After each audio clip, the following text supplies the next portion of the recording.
HTC has launched its 2017 flagship, the U11, taking last year's 10 and making it glossier, upgrading the internals and adding edge sense, pressure sensors on the left and right edges of the phone to activate the camera shutter, and, well, I'm struggling, other stuff, no doubt.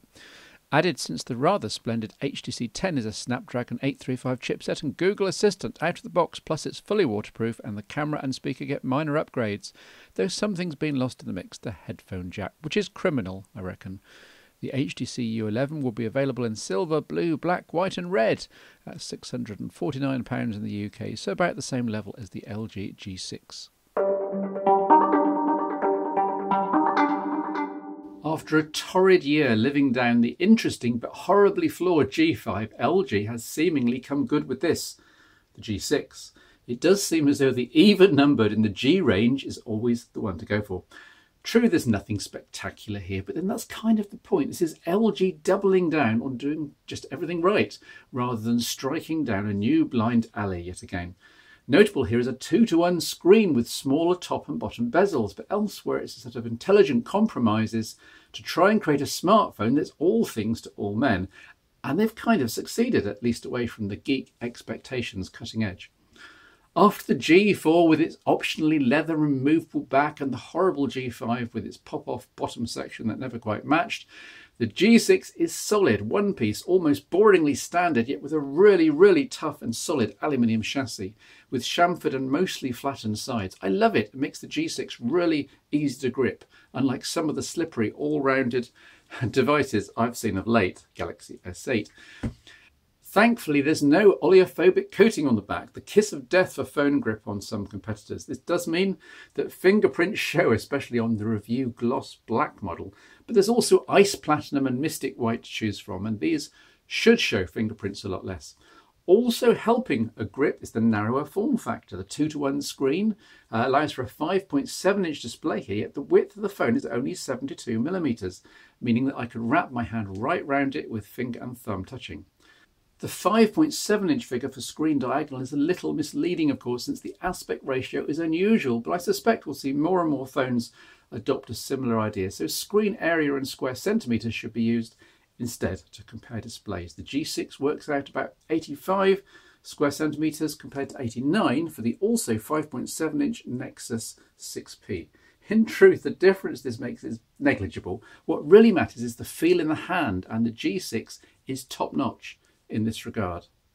You'll still use a case a lot of the time though, if only because of all the exposed glass and the likelihood that shattering will occur when dropped. The display itself is a very decent QHD LCD panel with excellent colours and contrast in all light conditions, at least when viewed head on.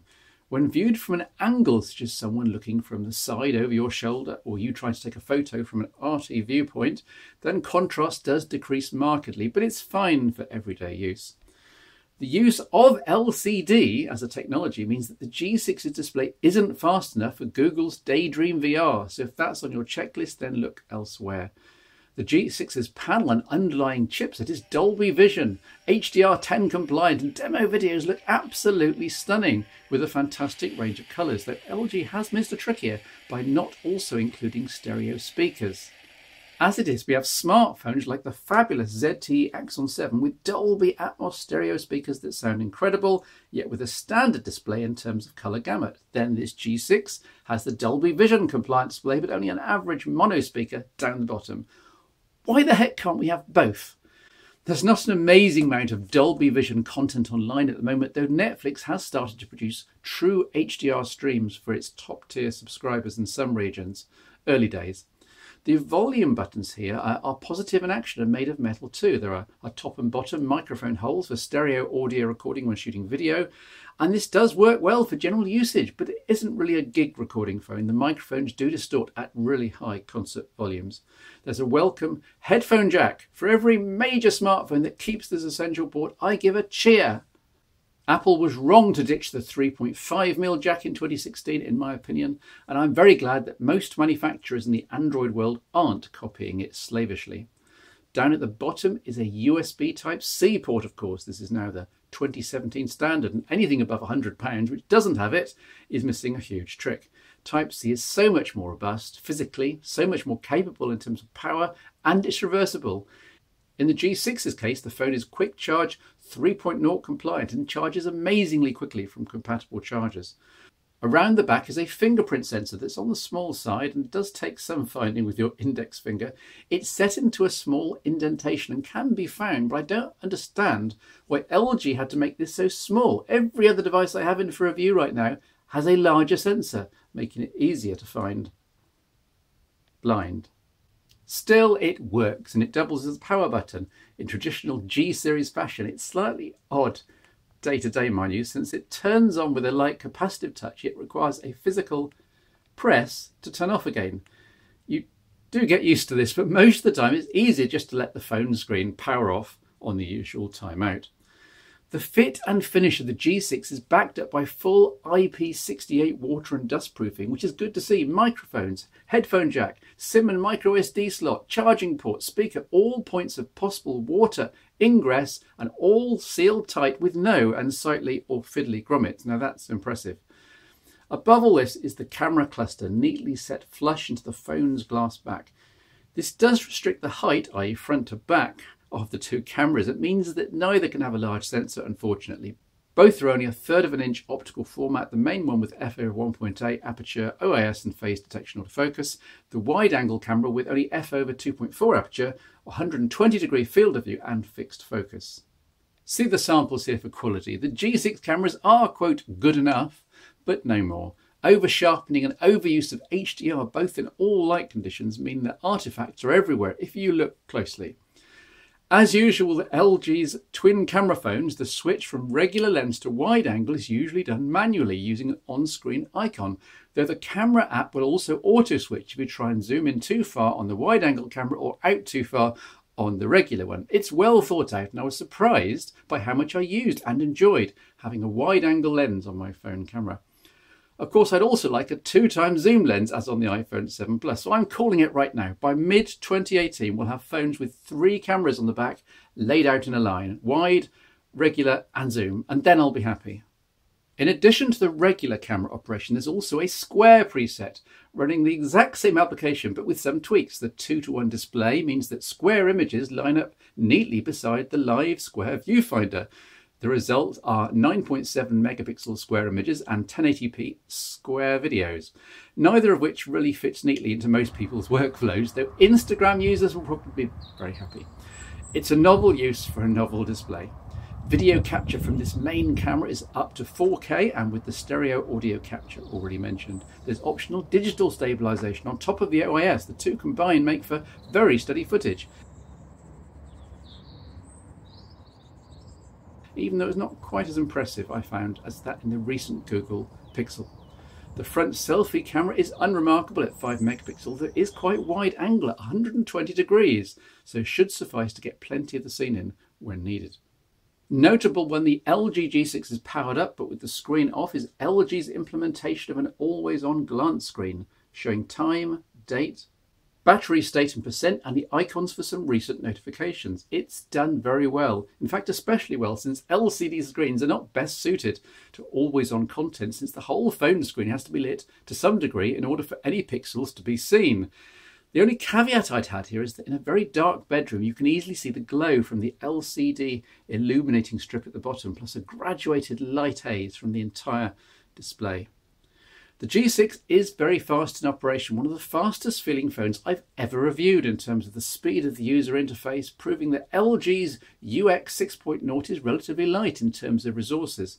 This despite the G6 using a Snapdragon 821 chipset and not the latest 835. Leaving aside political issues over whether LG could or could not have managed to procure enough of the latter, it makes absolutely no difference to the end user. The G6 just flies, helped by 4 GB of RAM, a very nice complement to the 821, and all of this running on Android 7.0 Nougat, of course. UX 6.0 includes the option of a traditional app drawer home screen or an all-on-the-panes approach. It's good to have the choice, though. The drawerless default makes perfect sense for new users, and it's not until you have 40 or more third-party applications or games installed that more organisation is needed.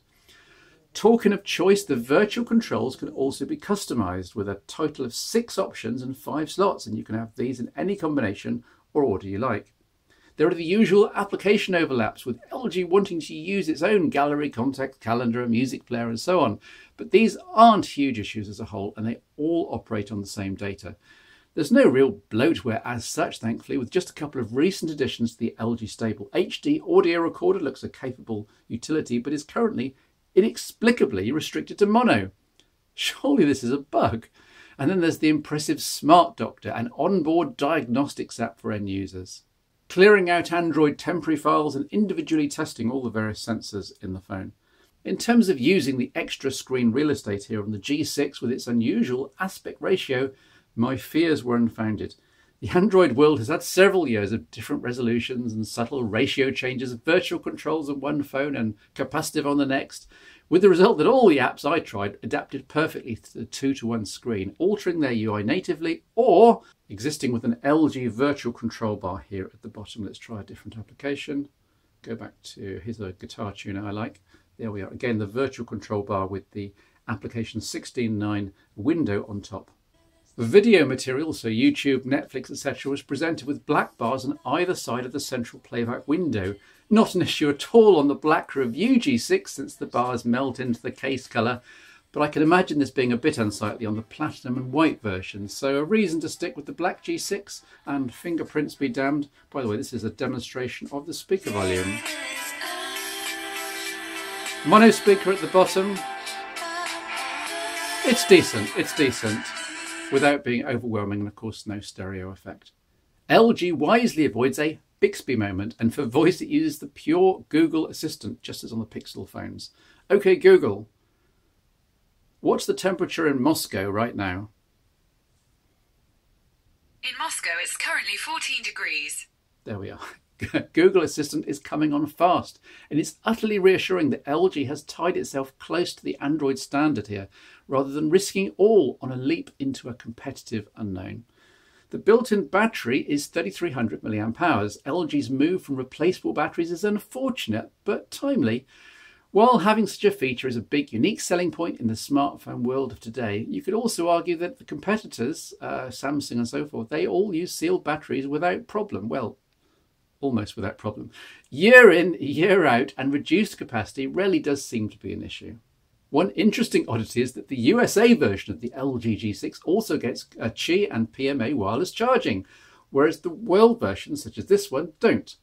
This is puzzling since the dimensions are the same, implying that the world version is either a millimetre thicker than it needs to be, or more likely the coils are just there in both cases, and it's a quirk of either the exact chipset variant used or perhaps a marketing differentiator. Along similar lines, the Korean G6 gets a quad DAC option, i.e. extra electronics, to amplify and process music output through headphones. This does apparently work brilliantly, but is heavy on battery, is turned off by default, and presumably omitted on world G6s so that users didn't get themselves into battery trouble. Plus, the EU has much stricter controls over the volume gadgets can pump out through headphones. You get the standard constant nanny state volume warnings here. Grr! Look, LG, as with Google, Sony and just about everyone else in the phone world, has been eyeing up Apple's share of the smartphone industry's profits, and has spared no expense in producing things with unibody aluminium chassis and premium components in an attempt to justify a progressively higher price for each year's flagship. The G6 here comes in at somewhere around £650, including VAT in the UK, depending on where you look. Is it worth your hard-earned money? Well, it might be. It depends on your needs. As mentioned just now, the G6 represents a huge set of compromises, yet they're intelligent compromises. The screen's compromised in being LCD and not AMOLED, but this makes sense in terms of cost, longevity, and being less power-hungry when dealing with today's white-themed apps and web pages. The camera is compromised in being restricted in size by the need for a flush back, but LG does enough with it, and with the wide-angle option, that its photos will please most people. The chipset is compromised in being last year's Snapdragon 821, yet there are gains here in build cost and power management. Then there are the weak points, such as the average mono speaker rather than stereo, the lack of Daydream VR compliance, and the need for black bars when watching videos. But put these into perspective against the things that LG did right. The superb feel in the hand, the good wide-angle camera, the HDR display, the component choices, including that 3.5mm jack up the top, and the waterproofing, the light skin on top of Android, the use of Google Assistant, the good battery life. all drive me to tentatively recommend the G6 as perhaps the pick of the current 2017 crop. It's not the flashiest, nor the most advertised, and there are no outstanding unique selling points, but I predict that most buyers will be happy with this over the course of a typical 2-year contract. This is the LG G6.